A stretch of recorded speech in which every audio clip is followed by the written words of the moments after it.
UP के गांव में जब इच्छाधारी नागिन ने दिया बच्चे को जन्म, परंतु गांव वालों की इस गलती पर इच्छाधारी नागिन ने जो किया देखकर गांव वालों के पैरों तले जमीन खिसक गई। नागमणि एक इच्छाधारी नागिन को बहुत शक्तिशाली बना देती है, परंतु कहते हैं कार्तिक पूर्णिमा के दिन एक साधारण नागिन भी बगैर मणि के विशेष शक्तियां पाती है, परंतु वो शक्तियां सिर्फ उसी पूर्णिमा की रात तक ही उनके पास होती है। इन शक्तियों के सहारे नागिन कोई भी रूप धारण कर सकती है, कोई भी आकार ले सकती है और कोई भी भारी चीज उठा सकती है। दोस्तों, नाग नागिन महादेव को ही अपना आराध्य मानते हैं। दोस्तों, ये चमत्कारिक घटना उत्तर प्रदेश के एक छोटे से गांव खेरागढ़ की है। दरअसल ये घटना घटित हुई खेरागढ़ के मुखिया और वहां के सबसे धनी इंसान मनीष जी के साथ। मनीष करीब आज से 5 साल पहले एक साधारण एवं गरीब व्यक्ति का जीवन व्यतीत किया करते थे। वो अक्सर जंगल में अपनी बकरियां चराने जाया करते थे। एक दिन बकरी चराते चराते वो जंगल के थोड़ा और अंदर निकल गए और उसी जंगल में एक इच्छाधारी नागिन अपने नाग के साथ एक विशाल पेड़ के पास रहती थी। वो नागिन गर्भवती थी। शाम का वक्त था और मनीष जब उस पेड़ के पास से गुजरा तो उसे वहाँ एक चमकती हुई चीज दिखाई दी, परंतु साथ ही वो दोनों नाग नागिन भी उसे वहाँ दिखाई दिए। उन्हें देख वो थोड़ा सा डर गया और तुरंत ही वहाँ से जल्दी से घर की ओर भागा।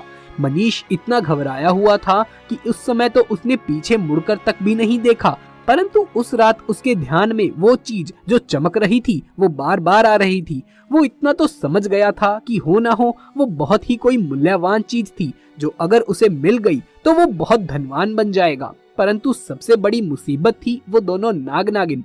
अगले दिन वो वापस से जंगल उसी पेड़ वाले स्थान पर गया और कुछ दूरी पर खड़े रहकर छिपकर उस पेड़ के पास रह रहे नाग नागिन को देखने लगा। कुछ देर देखने के बाद उसने ध्यान दिया कि नागिन तो गर्भवती है। वो उस रात घर आकर यही सोचने लगा कि ये अच्छा मौका होगा, जब नागिन अपने बच्चे को जन्म देगी तभी वो नागमणि को चुरा लेगा, क्योंकि उस समय नागिन कमजोर होगी। बस नाग को मारना होगा। दोस्तों, कहते हैं अगर किसी नाग के मुंह की तरफ गोबर मार दिया जाए तो वो अपना होश खो बैठता है। अब मनीष हर रोज गोबर लेकर उस विशाल पेड़ के पास छुपकर सही मौके का इंतजार करने लगा। एक दिन वो मौका भी आया जब नागिन अपने बच्चे को जन्म देने वाली थी। तभी चुपके से मनीष ने नाग के मुंह पर तेजी से गोबर मारा और फिर एक बड़े पत्थर से नाग को मार डाला। फिर उसने नागिन और उसके बच्चे को भी मार डाला और मणि को उठाकर जल्दी से घर की तरफ निकल पड़ा। परंतु उधर नागिन किसी तरीके से बच गई थी और बस बेहोश पड़ी हुई थी।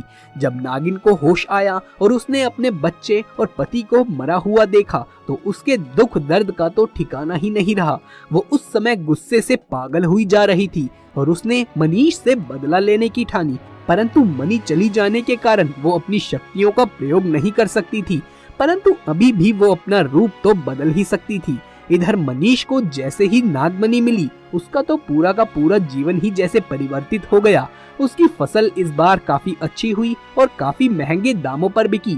उसकी तो मानो लॉटरी लग गई हो, क्योंकि जो भी वो धंधा कर रहा था उसे हर जगह से सिर्फ लाभ ही हो रहा था और मनीष को पता था कि ये सब उस इच्छाधारी नागमणि का ही कमाल है। गांव में हर जगह उसका नाम था। मनीष के इस रुतबे को देख एक अच्छा रिश्ता मनीष के लिए उसके पास ही के गांव से आया और मीरा नाम की एक सुंदर स्त्री से उसका विवाह संपन्न हुआ। मीरा अपने पति मनीष को बहुत प्यार करती थी और बहुत इज्जत भी देती थी। दोनों एक दूसरे का कदम कदम पर साथ निभाते। उनकी जोड़ी गांव में मिसाल बन चुकी थी। उधर नागिन भी एक पुरुष का रूप धारण कर दिनेश नाम से मनीष के यहाँ उसका मुंशी बन गया और मनीष का विश्वास जीतने लगा।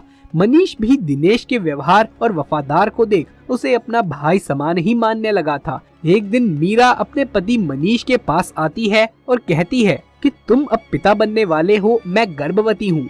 ये सुन मनीष की खुशी का ठिकाना नहीं रहा।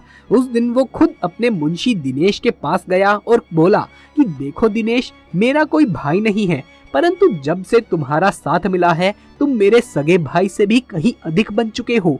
आज मैं बहुत खुश हूँ, इसीलिए आज मैं अपनी पत्नी और तुम्हें एक खास जगह पर ले जाना चाहता हूँ, क्योंकि मेरा इस दुनिया में तुम लोगों के सिवा कोई और नहीं है। इसके बाद वो अपनी पत्नी और दिनेश को कार में बैठाकर गांव के एक कोने में ले जाकर कार को एक छोटी सी कुटिया के सामने रोकता है और बताता है कि जब वो छोटा था तब इसी कुटिया में उसकी माँ की उसे जन्म देते हुए जान चली गई थी। उसके पिता तो पहले ही गुजर चुके थे। तब एक बूढ़े बाबा ने उसकी माँ को वहीं दफना दिया और मनीष को उसी बूढ़े बाबा ने पाला था।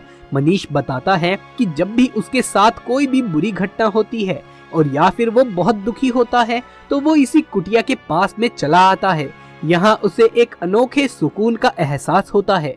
मनीष आगे बताता है कि आज तुम दोनों को मैं यहाँ इसीलिए लेकर आया हूँ क्योंकि तुम दोनों अब मेरी जिंदगी का एक अहम हिस्सा बन चुके हो। दोस्तों, ये सुन सभी की आंखों में पानी भर आता है। कुछ देर रुकने के बाद जब वो वापस पहाड़ी से होते हुए घर जाने लगे तो अचानक उसकी गाड़ी पहाड़ी पर एक पत्थर से टकराती है और गाड़ी को जोर का झटका लगता है, जिसके कारण मनीष तो गाड़ी में ही फंसा रहता है, परंतु उसकी पत्नी मीरा पहाड़ी से नीचे गिर एक पेड़ पर अटक जाती है और उस पेड़ के ठीक नीचे ही बहुत गहरी खाई थी।